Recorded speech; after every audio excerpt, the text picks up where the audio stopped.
बिस्मिल्लाहिर्रहमानिर्रहीम बोलते कालम के साथ मैं आमिर रज़ा खान। और नई इक़्तिसादी जंग जो है उसका आगाज़ हो गया है, यानी अमेरिका ईरान नई जंग का वो मरहला जिस पर मैंने ज़िक्र किया था 2 दिन पहले। मैंने एक व्लॉग में ये कहा था कि ये जंग अब जो है एक नए मरहले की तरफ या एक नए पॉइंट की तरफ चली गई है, और वो है इक़्तिसादी पाबंदियों का पॉइंट, यानी जिस पर डोनाल्ड ट्रंप जो है बार बार ये कह रहे थे। और अगर ये इतना ही बड़ा हल था तो ये तो जंग से पहले भी हो सकता था। क्यों इतने अमरीकी फ़ौजी जो हैं उनको मरवाया गया, उनके फ़ौजी अड्डे जो हैं मिडल ईस्ट के अंदर उनको तबाह कराया गया, आपके थॉड पेट्रियाट एरोज़ जो हैं वो क्यों नाकाम हुए, आपका आयरन डूम टूट गया, आपका वो तमाम गरूर और वो आपकी तमाम हंकार जिसको बोला जाता है आम लफ्ज़ों में तकब्बर जिसको कहा जाता है, वो आपने हरमज़ में डुबोने की क्या ज़रूरत थी। जराल्ड फोर्ड ज़ख्मी क्यों हुआ, अब्राहम लिंकन जो क्यों भाग गया, और क्यों जॉर्ज डब्ल्यू बुश की ज़रूरत पड़ी। यानी ये वो तमाम चीज़ें थी, अगर ये पहले कर ली जाती, अगर इतना ही ये इफ़ेक्टिव था इक़्तिसादी पाबंदी वाला मामला, तो 1979 से ये पाबंदियाँ आयद हैं, यानी 48 साल हो गए ईरान को इन पाबंदियों का सामना करते हुए। लेकिन इसके बावजूद अमेरिका मज़ीद है कि वो पाबंदियों के ज़रिए से ही, यानी जंग के बाद अब पाबंदियों के ज़रिए से ही ये जो इक़्तिसादी पाबंदियाँ हैं इसके ज़रिए से अपना टारगेट हासिल करेगा, ईरान को जो है वो दबाने में कामयाब होगा, और ईरान अपने हरमुज़ खोल देगा, अपने एटमी सासे जो हैं इनके हवाले कर देगा, और अपने मिसाइल प्रोग्राम्स को 2000 किलोमीटर तक, यानी इजराइल से पीछे पीछे जो है जितने मिडल ईस्ट के ममालिक हैं उन तक जो है वो महदूद कर देगा। तो ये इनकी खाम ख्याली है। इस तरह की पाबंदियाँ जो हैं वो 79 से बर्दाश्त करते चले आ रहे हैं, और अब वो सीख गए हैं। अगर आप किसी को भी, किसी मखलूक को भी किसी जगह पर बंद कर दें, एक बंद कमरे में, बंद पिंजरे में रख दें, तो कुछ अरसे के बाद वो शुरू में शायद उसको परेशानी हो, लेकिन फिर आहिस्ता आहिस्ता जब उसकी नस्लें गुज़रती हैं तो फिर वो उसके आदी हो जाते हैं। तो ईरान के लोग इस पाबंदी के पहले से आदी हैं। अब ये जो आप स्कॉट बेसेंट ने जो कहा है, जो कि वज़ीर ख़ज़ाना है या सेक्रेटरी ख़ज़ाना है अमेरिका के, उन्होंने कहा कि उन्होंने चंद नए शोबे जो हैं उनको भी इसमें शामिल कर लिया है, और उन्होंने कहा कि जो मुल्क इसकी मदद करेंगे ईरान की उस तन्हाई को दूर करने के लिए, और उसको जो है उसको भी पाबंदियों का निशाना बनाया जाएगा। जो नए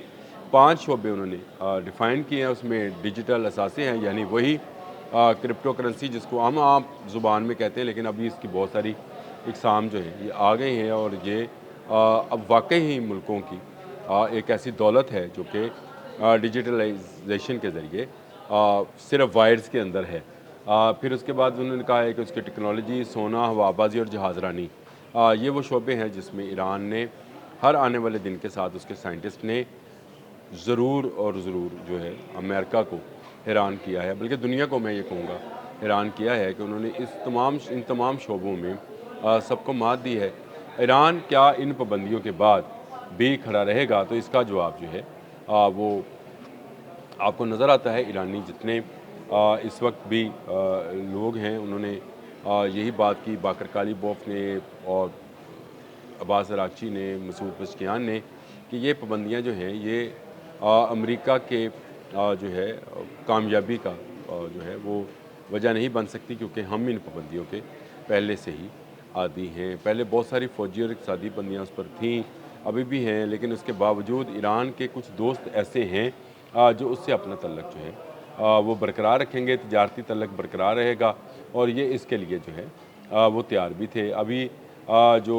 इस वक्त की सूरत हाल है उसमें मोहसिन रज़ाई ने भी ये कहा कि हम जो है रजिस्ट करेंगे, और ना सिर्फ रजिस्ट करेंगे बल्कि अब हम जो है जारहाना पॉलिसी अख्तियार करेंगे। फिर उनके जो वज़ीर दाखिला हैं उनका बयान बड़ा ही मैनी हेज़ है, और उन्होंने ये कहा कि अगर हमारे असासों पर, यानी पावर जनरेशन के प्लांट्स पर हमला होगा तो हम खत्ते में मौजूद अमेरिकी जितने भी हैं उस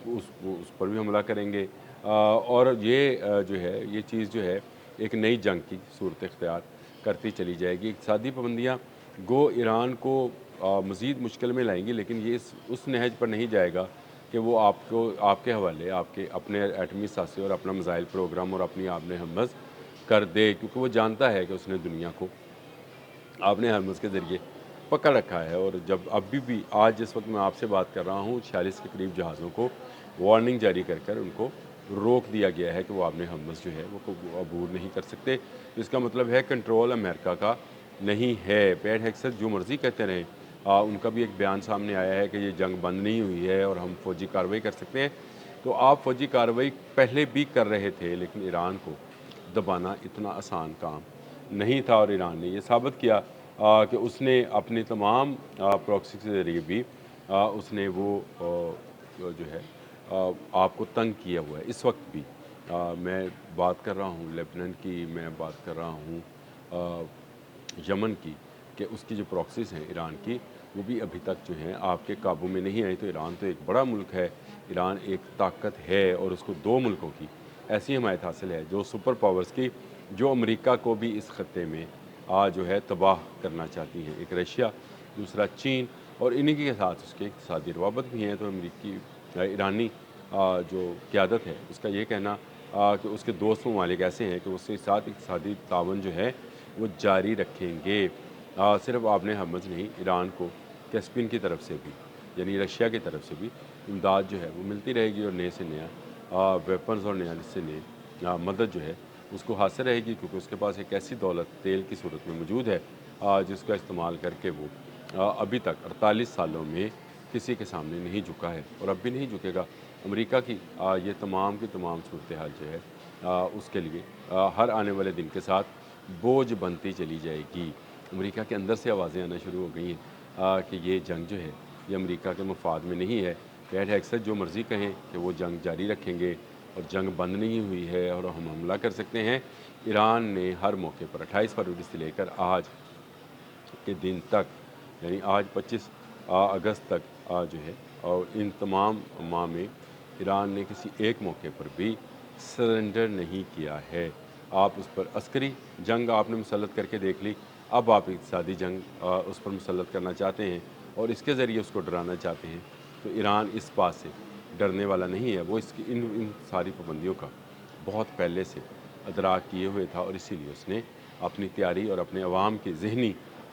شعور کو بھی اسی طرح سے بلٹ اپ کیا کہ انہیں ایک جنگ کی صحیح صورتحال میں رہنا ہے، اور کس طرح سے زندہ رہنا ہے یہ بھی اس نے بتا دیا۔ اب مسعود پشکیان سے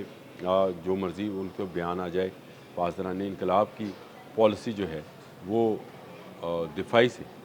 جارحانہ کی طرف منتقل ہو رہی ہے، اور یہ امریکہ کے لیے ایک اور بڑا خطرہ، امریکہ اور اس کے اتحادیوں کے لیے ایک اور بڑا خطرہ ہوگا۔ اب کی اگر جنگ ہوئی تو ایران کو تو ان تمام کمزوریوں کا پتہ ہے جو امریکہ کے سسٹم میں، یعنی ڈیفینس سسٹم میں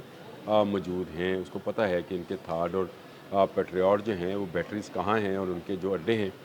کہاں پر ہٹ کیا جائے تو وہ اڈے جو ہیں وہ نکارہ ہو جائیں گے۔ یہ وہ ساری چیزیں ہیں جس کو لے کر ایران اپنا کام کرتا رہے گا۔ یہ جنگ جو ہے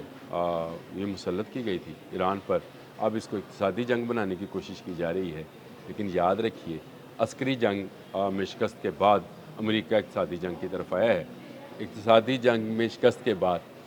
عسکری جنگ کی طرف آیا تھا۔ اب آپ کو پتہ چلا کہ 79 سے جو اقتصادی پابندیاں تھیں اس کے بعد آپ نے عسکری جنگ لڑنے کا، یعنی فوجی جنگ لڑنے کا فیصلہ کیا تھا۔ اب فوجی جنگ میں ناکامی کے بعد اب دوبارہ اقتصادی جنگ کی طرف جا رہے ہیں۔ اس سے کوئی فرق نہیں پڑے گا،